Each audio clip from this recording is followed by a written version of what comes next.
Hello, welcome to your 2022 ELA MCAS tutorial. I'll make it quick, but I want to go through some of the mistakes that my students have made in the past that will just drain your mental energy and prevent you from contributing your best academic effort. Now, why is this test important? Well, I like to think of it as the big game, like the Super Bowl of our English language arts school year. That's not always the most popular opinion. I know your test score does not define you, but if you do well on the MCAS, it does afford you with a lot of opportunities. For example, it might allow you to go on an honors field trip or take the classes that you want to take when you get to the high school. In many cases, there are also scholarships available, and the MCAS is actually a requirement in order to get your diploma. It's not just in school that you have to pass a test, it's a life skill. If you want to become a lawyer, you got to pass a test on a computer. If you want to become a plumber, you got to test on a computer. If you want to become a teacher, like all of us, you have to pass a test on a computer. So, this is an important skill to work through, and we're going to talk about the actual digital skills today, not so much the academic skills. I know you've been working hard, you've been building your endurance just like an NFL player all year. And I want you to be able to give it your full effort on the day of the big game and not waste any energy. The practice tests are all available here at mcas.pearsonsupport.com. That's what we'll be going through. You click on the little house and you're going to choose a practice test. We'll take a look at the grade 7 test that some of you took last year and some of you will be approaching this year for the very first time. Hit start twice and you'll end up at the navigation instructions. These blue arrows up at the top are what take you from question to question.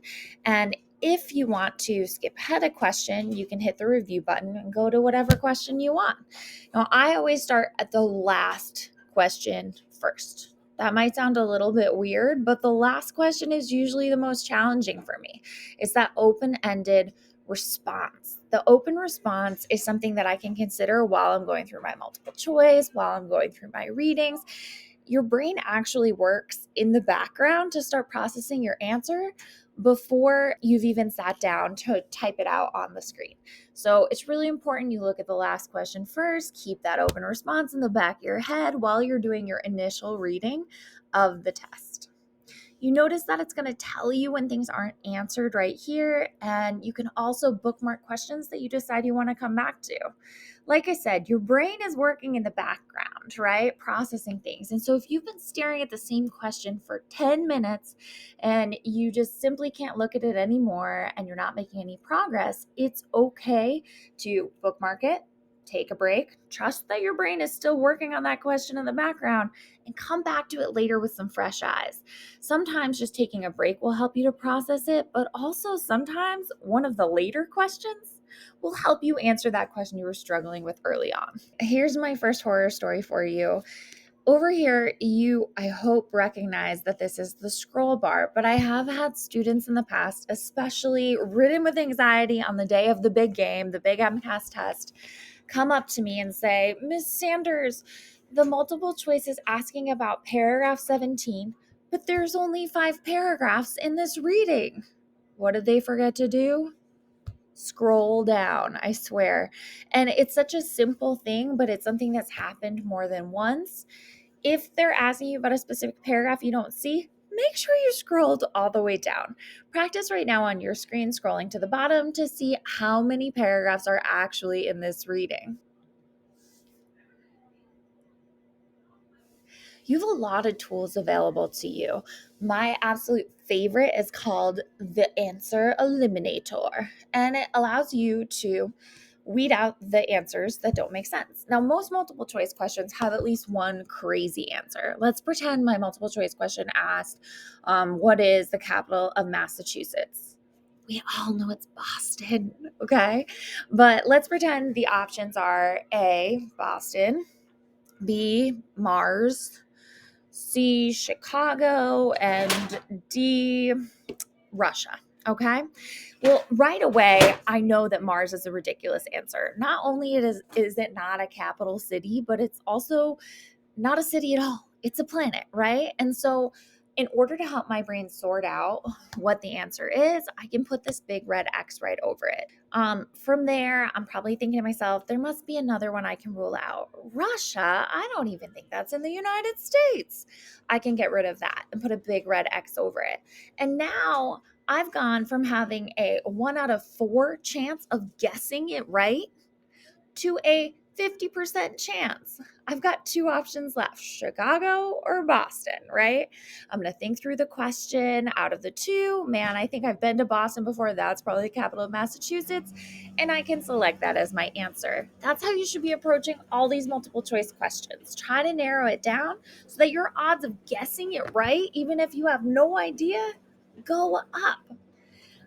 One thing that I want you to remember is if you use this answer eliminator to X out your options, you're not stuck that way. So if you accidentally X'd out Boston and you want it back, you just click it again and that X will go away. All right, time for horror story number 2. I once had a student who scored horribly on the MCAS. She got her results back and she was mortified. This was one of my top students, so we're all really confused as to what happened. And she loved this tool, the answer eliminator. In fact, she had used it on every single multiple choice question. And she say the answer was C, got rid of A, got rid of B, got rid of D, and moved on. But guess what? It's not a human being grading this test who's going to say, oh, obviously she thinks the answer is C. Instead, it's a robot. It's an algorithm that's grading this test. And so all the algorithm sees is that she didn't fill in a bubble. So make sure if you use the answer eliminator, you remember to actually pick your answer. Fill in the bubble for the answer that you do want. Don't just eliminate the things that you don't want. The highlighter tool. All of the research says that the highlighter is your best ticket to prevent reader space outs. What's a reader space out? We've probably all experienced this before. I especially experience it when I'm reading on a screen, which you'll be doing for the test. It's like you read 4 paragraphs, but your brain was totally somewhere else. You processed the words, you decoded them. You might have even said them aloud, but here you are thinking about what you're going to have for lunch. It's happened to all of us. Now, by highlighting the main idea of every paragraph, scientifically they've shown that it prevents these reader space outs from happening. So I encourage you to do that. Practice highlighting now. You click on your touchpad and drag the highlight. You can choose whatever color you'd like. You notice you have the pink and the blue options, and there's also a red slash. The red slash will get rid of anything that you highlighted that you would like to unhighlight. Take a moment now to practice.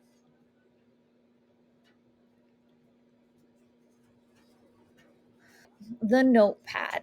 You'll notice throughout the ELA test, you have this notepad and you can write down whatever you like in your notepad. Copy and paste even works on the notepad. I wrote down ELA class is the most wonderful time of the day.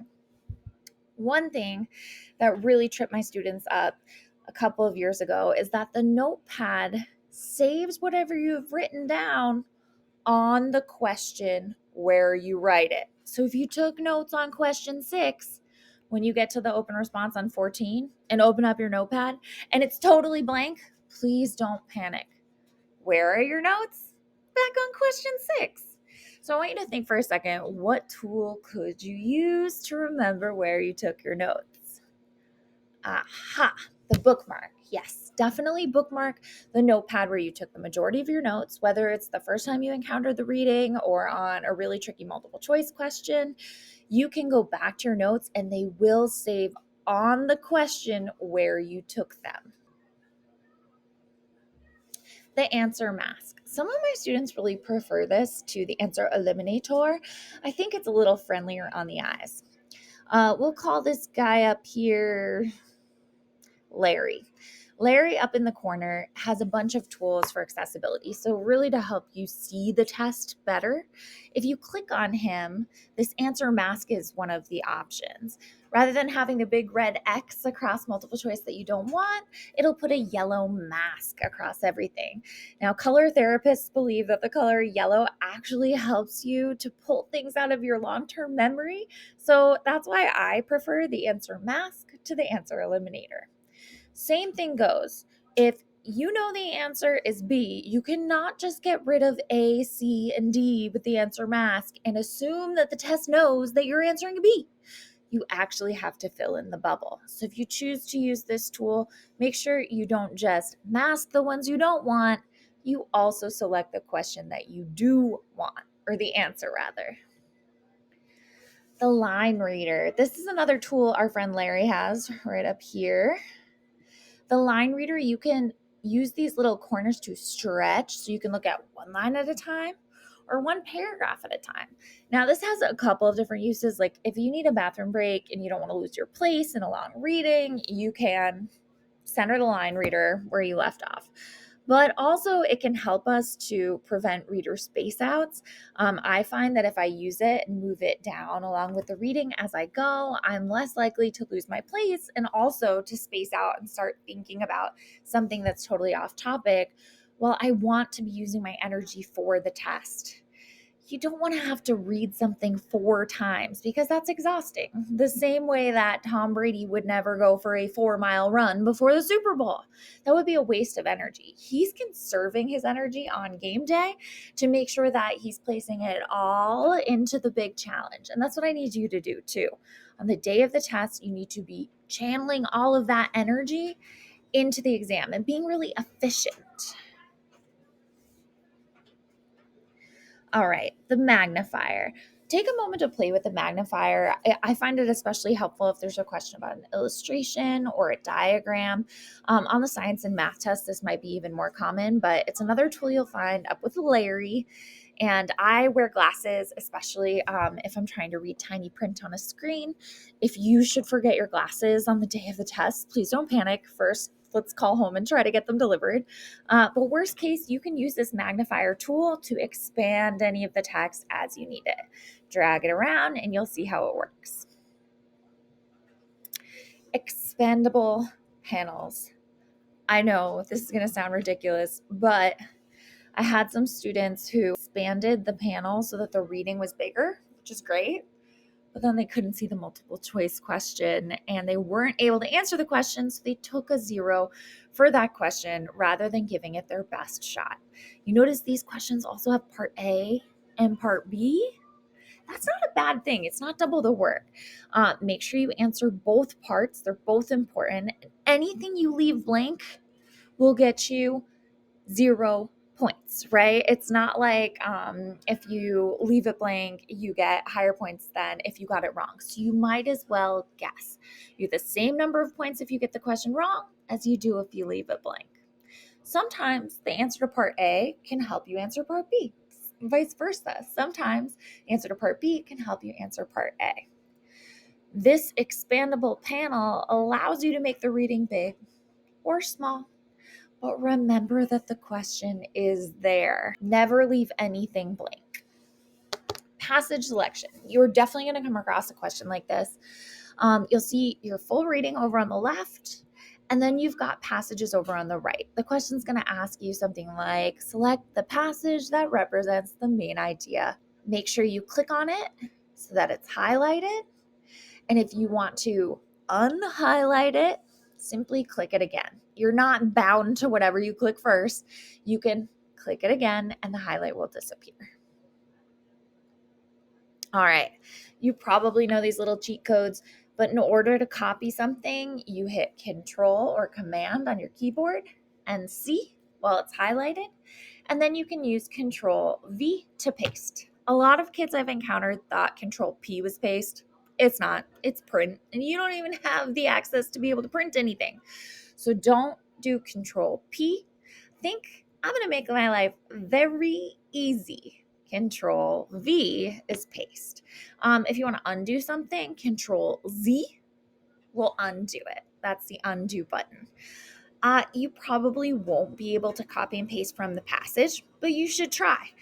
They enable new things every year in MCAS, and from my close study of this year's regulations, you'll be able to copy and paste from your own notes, but not from the reading. But if it lets you copy and paste from the reading, you go ahead and do it, because you better believe every other kid across the state of Massachusetts is going to use all the tools at their disposal, and you want to have every advantage that they have. Speaking of which, you guys practice on computers every single day. There are still middle school students who aren't one-to-one with Chromebooks, who don't have their own Chromebook to do all of their schoolwork. And so taking the test on the computer is going to be a big advantage for you over those other schools. This is the one time you get a chance to show us how you can perform against all the other students in Massachusetts. And I know you're going to knock it out of the park. Okay. Toggling. That's just a fancy word for clicking from tab to tab. You're bound to encounter at least one question where there's multiple readings, where you're looking at more than one story or more than one poem, more than one nonfiction piece. Both of them are here. So if the question's asking you about a reading called The Blizzard Voices, and you're only looking at Blizzard exclamation point, double check. There might be a second story there. Likewise, if they introduced both stories in previous questions and they were on different screens, you don't have to keep going back to those questions to see both stories. Oftentimes, they'll put them on the same screen right here. You just have to learn to toggle back and forth between the two tabs. Multiple select. You'll see a lot of multiple choice questions on the test. They have a circle bubble. You'll also see at least one multiple select question on the test. They have a square bubble. Multiple choice questions have a circle bubble, and there's only one answer. I always remember that because the circle looks like the letter O, as in one, O-N-E. There's one answer. Whereas the square has many answers, and squares have many sides. That's how I always remember. For multiple select, it'll tell you how many answers you're supposed to be choosing. Like in this example, it says choose 3. This is a reminder that the MCAS is untimed. Take a look at your toolbar here. It'll tell you how many questions you have left. This is 5 out of 40. Don't worry. You're only going to encounter between 15 and 20 questions every single day. And you have all day to do it. Like I said, this is your big game. This is your big day. So I want you to take as much time as you need. And we are required to give you as much time as you need up until 1:43. So you take as long as you need. And for me, the test is designed to take about 2 hours. If I spend more than 2 hours staring at this screen, I know I'm going to second guess myself, go back and change a bunch of answers, and I'm just going to score worse. And that's what I know about myself as a test taker. But maybe you're the kind of person that likes to take your time and read through the passages multiple times, break things down, and take breaks. You're allowed to do that. So please take advantage of that opportunity. The test is untimed. If you know, like me, taking too long is just going to exhaust you and make you score worse, well then complete the test efficiently in 2 hours and move on. The rest of the day is designed to be pretty easy because, like we said, we don't want you wasting any extra energy on test days. We want all that mental energy going into the MCAS. One more time, I want to remind you to leave nothing blank. There's no reward for leaving something blank. You get the same number of points if you leave it blank as you do if you get it wrong. So you might as well guess. Use that answer eliminator or answer mask to narrow down your options. And once you've got maybe only 2 options left, you've got a 50% chance of guessing the answer right. So do your best to narrow it down and don't leave anything blank. Check your work. When you pass it in, it's going to tell you if you answered all the questions. Now, I have one last sad story for you. I had a student come up to me after the test and he goes, "Miss, I got 100. And I was like, "How do you know? You just took the MCAS. We won't get the results back for months." And he said, "Oh, no, I got 100. It said all questions, green check mark, as you can see on the screen." This does not mean that you got all the questions right. This means that you answered all the questions, which is great. That's good. Don't leave anything blank. But also go back and check your work. He hadn't bothered to go back and check anything because he saw the screen. He's like, "Oh, great, I got 100. That's not the case. Go back, check your work. You have all day. Make sure that you've done your best and that you're happy with the work that you're submitting. All right. Well, good luck to you. Break a leg. I know you're all going to do great. This is your opportunity to shine and show the rest of the state just how hard you've worked over the last couple of years. One of the only things you can do when you're done with the test is actually read a book. So that's what I'm here for. Come on by the library and pick one up in advance. You can also go on Sora Overdrive anytime you want. It's accessible through Clever, and there are thousands of free ebooks and audiobooks at your disposal. Have a great day.